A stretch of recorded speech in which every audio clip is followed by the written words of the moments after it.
Bingo Blitz rules. If your bingo has ads in it, That's not a bingo. if it doesn't have the coolest tournaments, mini games, and the most breathtaking design, Nope, not a bingo. if your bingo moment makes you feel so excited that you just want to burst in joy and scream out loud, bingo! Sorry, so you're playing... Bingo Blitz? Now that's a bingo. Go for a world of excitement with Bingo Blitz, the #1 free bingo game. Download Bingo Blitz and play for free. Now that's a bingo. What up, y'all? It's Joe Budden, here to talk about Prize Picks. Prize Picks is the best place to win real money while watching football. You can get up to 100 times your money. Prize Picks will give you $50 instantly when you play your first $5 lineup. You don't even need to win to receive the $50 bonus. It's guaranteed. Just download the Prize Picks app and use code SPOTIFY. That's code SPOTIFY on Prize Picks to get $50 instantly when you play a $5 lineup. Prize Picks. Run your game. Must be present in certain states. Visit prizepicks.com for restrictions and details. Being a marketer's no sweat. You just have to manage dozens of channels, launch hundreds of campaigns, score thousands of leads, and okay, fine, it's a lot of sweat. Unless you have HubSpot's AI-powered marketing tools to help you do all that and more. Get started at HubSpot.com/marketers. Hello and welcome to Fisting Friday. Are you ready to get fisted? Oh yeah, baby. I sometimes like the filter in my brain works, and it just worked right now because I was gonna say this reminds me of something, but I was like, that's not appropriate for it to remind me of, and then I would explain why it reminded me of that, and I just didn't say it. So I just would like to give my brain kudos for filtering. Now I just want to know though. Well, because I started saying it like, "Are you ready?" And I was like, "Oh, one of the best Halloween costumes I saw was a Dora the Explorer." Oh, and it's not an appropriate segue. Okay, you're right. Dora's a child. Yep. It's just the voice like that. Mm-hmm. Welcome to Fisting Friday for episode 86, where we read the results for who was wrong and your votes and what you all thought. You can blame me for this going up, the votes going up late, and you can blame whoever gave Melissa a sinus infection for the episode going up late. Mm-hmm. Your sinuses are never your fault. There's somebody else got some bacteria. Like, that wasn't your bacteria. That wasn't house-made. Right. And the only place I went was to the concert. And I only had my mask off when I was drinking something, which sucks. Yeah. Sometimes our immune systems are not great. Yeah. So we will read the results. I'm going to read the results, and Melissa's going to read the responses. I know that's not normally what we do, but I forgot to screenshot the other ones. So first up, and if you start coughing, you can just send me them and I'll read them. First up, we have me. And I said that hotels are superior to Airbnb. 6% said, nope, 8%. That's what that says. 8% said I was wrong. And 92% said I was not wrong. Someone said the last Airbnb I stayed at wanted us to take the trash to the county dump 20 minutes away. We did not. Shut the fuck up. Just like wet trash in the back of your car. Right. Which, like, if you go to, like, I don't know where you were, but, like, if you're in California and you go to, if you go to Big Bear, you have to take your trash because like, it's mountains and there's animals, and then also trash trucks can't get through those streets because it's so narrow and windy. So you do have to take your trash somewhere else, which for that, I understand. Yeah. But, like, it's usually even just the flats. Like, once you get out of those there's like big metal ones that are essentially community dumpsters. Yes. But other than that, I don't know. No, absolutely not. Someone said only purely for aesthetics, and that's literally it. I agree with the perks, but a cute as fuck house and a cute as fuck neighborhood is superior in my opinion. But I also just went on a trip to Portland where we stayed in like a guest suite type thing in a house someone actively lives in. The house was 100 years old, beautiful, and they provided us with a complimentary joint. My opinion is cute. With love, I'm going to do not take drugs from people you don't know. No. Especially people who know where you are living at that moment. Yeah. Unless it was like wrapped and came from a dispensary. Yeah. I would take it later. I just wouldn't have it when I'm there. Yeah. I remember the like 2 to maybe 3 years that they were superior, but I miss when cleaning fees weren't insane. And would it kill them to include all taxes and fees in the price before you go to payment? I too have feelings about this topic. I agree with that. I do miss the Renaissance era of Mhm. Airbnbs. Like that was, and there's some cities where like it's gonna be amazing and it's gonna be perfect and it's gonna be great, and then others, nah. I see where you're coming from, but hotels can still be really gross, which true, but Yeah, but at you least don't. they're coming every day. But and also like you usually don't have to pay as much. If you're in a gross hotel, it will reflect in the price. Yes, that's a true. gross Airbnb doesn't reflect in the price. Mm-hmm. I saw recently somebody had booked an Airbnb during Taylor Swift's concert, and they had booked it like far in advance, and then the people saw that it was Taylor Swift's concert and was telling them to cancel so that they could upcharge, and the people were like, no, we're not going to do that. Like, if you want it canceled, you need to cancel it so we don't get. And they were trying to cancel like a week or two before, like the hosts were. Oh my god. And then like Airbnb got involved and was like, no, like they're not going to cancel. Like they told them not to cancel it because like it's not fair and you can't upcharge after the fact. And they were like arguing for days about this. Yeah, I also think that part's really sticky because then you don't feel necessarily safe going to stay in this place, and these people know, you know what I mean? It's not like people are clocking in and out of shifts. It's like you've had personal contact with these people, and if they're mad at you, like that's really sketchy and scary. Yep. That's why they don't, like for Coachella and stuff, they don't even let you book out that far in advance because of that. All right, next one. Melissa thinks you should have a yearly performance review for your friends. And 18% said Melissa's wrong. I wonder if I could name those people. And 82% said Melissa is not wrong. A lot of people did say that they voted wrong. Someone said, and TBH, I need to do this for one of my bridesmaids, and she will not make the cut if I do, for fuck's sake. Cut her out. Cut her Yeah, because out. it's just gonna be worse when you get to the wedding. And then she's gonna be in pictures. Yep. Someone said this would give me so much anxiety. If it gives you anxiety, that is a review in itself. I'm voting Melissa's wrong solely because I would cry if my friend gave me a performance review, but maybe that's a personal issue. Because here's the thing, if you gave me a performance review, I would be like, I'm passing with flying colors. I could do better at texting back more prompt. Like, and that's the only thing. There's nothing that you could tell me that I don't already. Do you know what I mean? Yep. Like, and if I thought that you were going to tell me something that I didn't already know, then like we're not actually fucking friends. Like, that's like shady as hell. Then we have writer number 1 versus muting friend story who's trauma dumping online. This is maybe one of the best graphics I have ever used. And 20% said the writer is wrong. 80% said the writer is not wrong. Someone said muting without telling her friends is where I think she's wrong. Agreed. I agree that she is wrong about the way she puts her boundaries, just like you said, but not wrong for putting the boundaries. Agreed. I think the writer is not wrong for muting the story, but I think there are better ways to handle the situation, and they should probably stop checking it every once in a while. Yep. I do second the notion of communication, the why being muted and reinforced text messaging or calling. Assuming they are staying friends and everything works out okay, maybe setting up a date day every month for dedicated and intentional time together to really talk about the deep stuff. My friend did that for me when I was in a tough spot, and I would say it played a huge part in saving my life. Ah, that's great. Well, I'm going to keep that and use that for advice later on for other calls and stuff. Thank you for sharing that.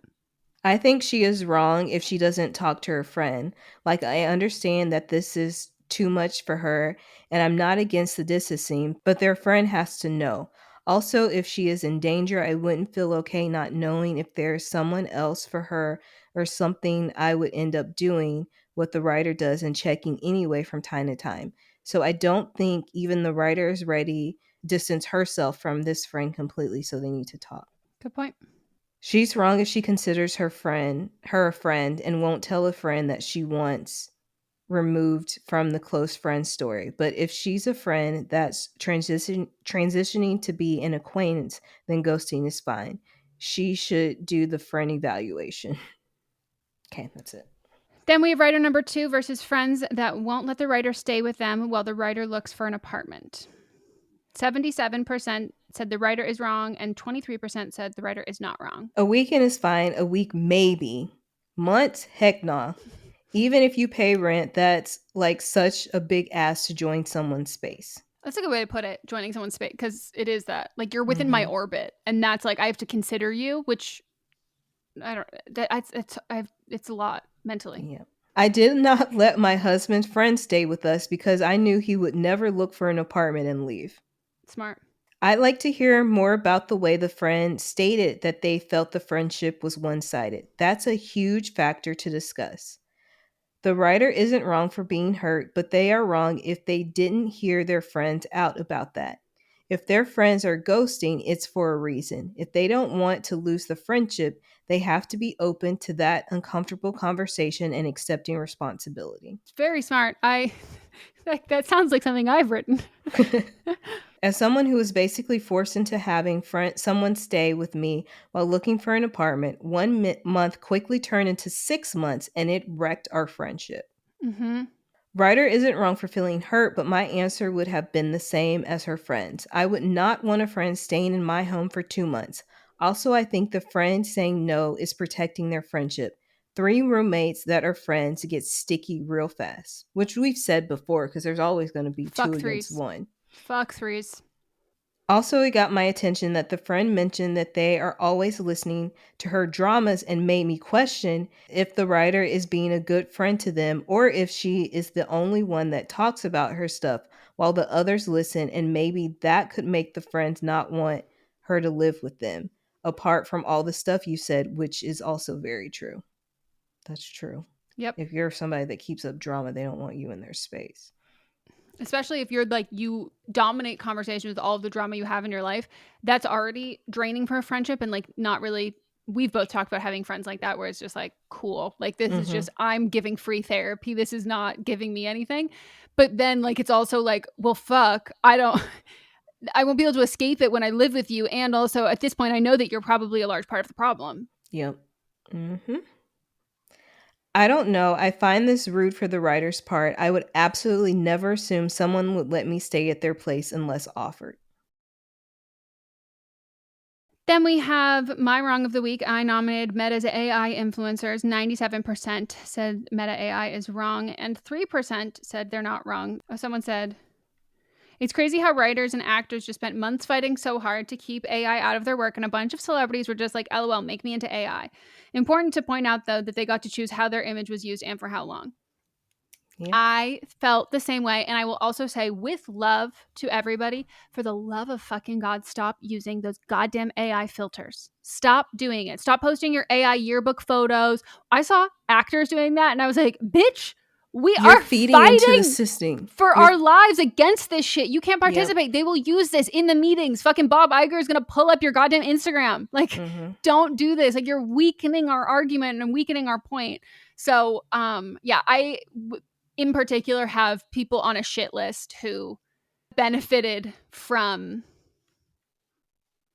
the AI, embracing of AI when we're fighting against it.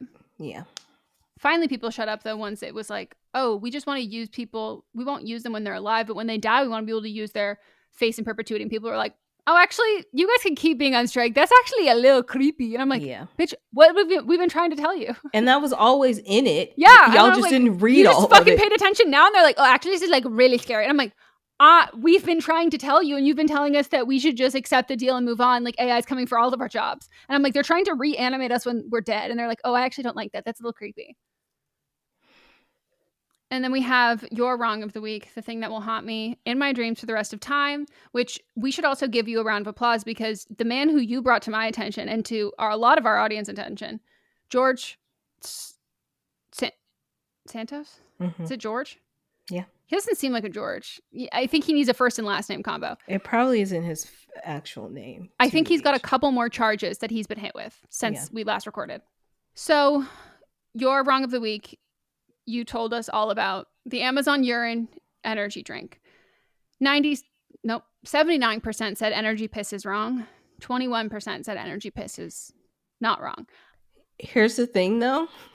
A lot of people were confused because I had the way that I presented it was Amazon being wrong as opposed to the energy drink. And so people were confused on how to vote. So we have about like 50 people that wrote in. So sorry, that's why we everybody. had so many. They're like, most people are saying, wait, I am misunderstanding the question. I think Amazon is wrong, but I think the guy who's investigating and discovering the holes in Amazon's policy is not wrong. It's controversial, I guess, but so is a lot of investigative journalism. So that's right. basically what everyone was saying. That was this is what happens when I do it so much later after we've recorded. I like forgot how we've done it. That was on me.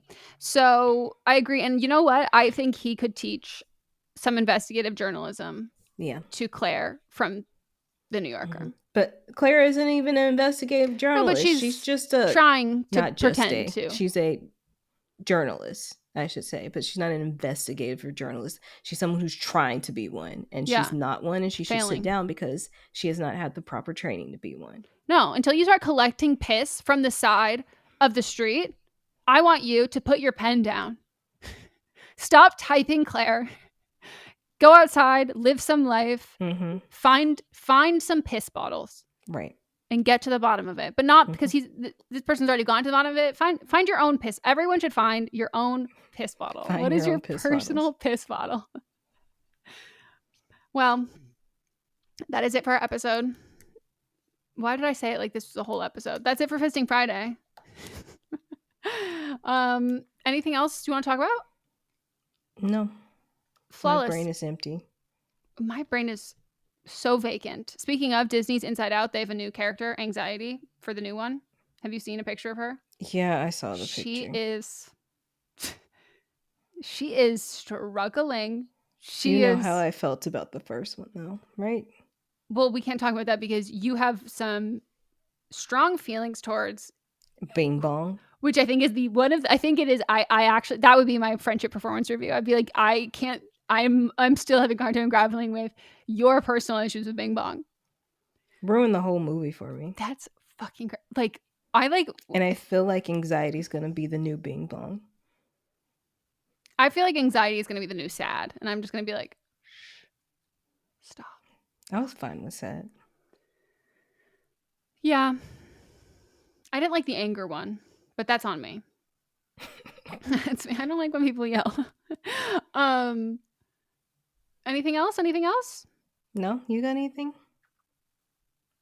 Yeah, no, I don't think so. I saw some cute Halloween costumes and that was it. I saw a kid who was dressed as a cowboy and it was just adorable and I loved it. And that's it. So one kid was dressed as Paris. They were just wearing like a dress and a crown and then a necklace that said Paris. I go, "Are you Paris?" They're like, "Uh-huh." And I was like, "Oh, oui, oui, bonjour." And they loved it. Did they have they had on a crown but not a beret? Yeah. They like were dressed up in like, you know that when you could have your bedroom themed like Paris and it was like pink and black, like that was the costume, was like the pink and black bedroom aesthetic with Eiffel Towers. Okay. And I was like, is your mom a millennial? Like, I love this outfit. Probs. Yeah. Hope you enjoyed getting fisted. Fist you later. What was the new thing we're gonna start saying? Was that good for you? No, it was in the world of Circle Back. Oh. I don't remember now. People are screaming in their cars, being like, "It's this." Let us know. It was something from Avia. She'll probably be listening to this, and she'll be the one screaming.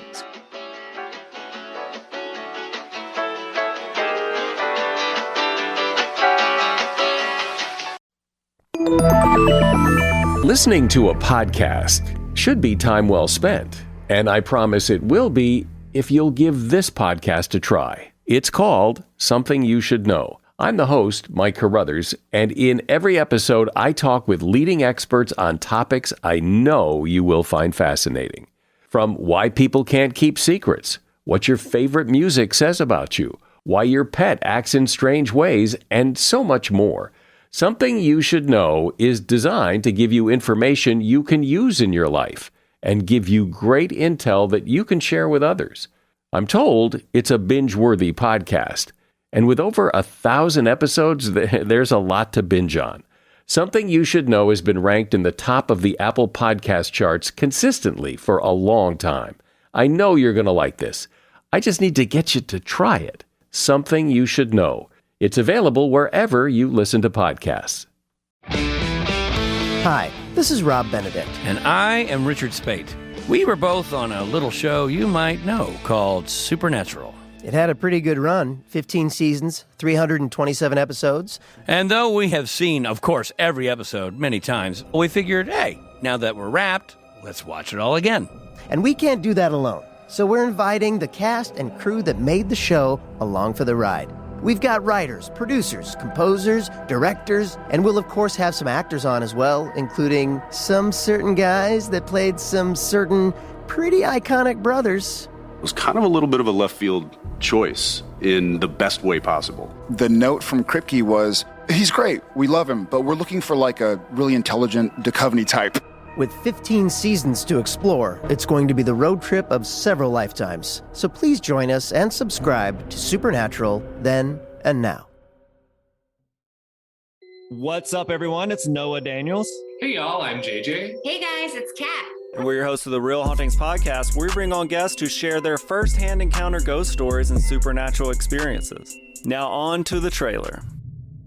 I've been warned to not tell this story, but I think because of the way it ends, it's okay to tell this story, because some people say that with certain entities, to like speak of them or talk about them or in any way like portray them as powerful will attract them to other people. The creepiest thing about it to me is a lot of times it would wait for me to notice it. Like, it would just lay its arm out like this, and then I'd be like, where is it? Where is it? And then I'd see it, and then it would just slither back. For more information on the Real Hauntings, Real Ghost Stories podcast, make sure you check out Real.fm to learn more about our podcast and many other amazing podcasts.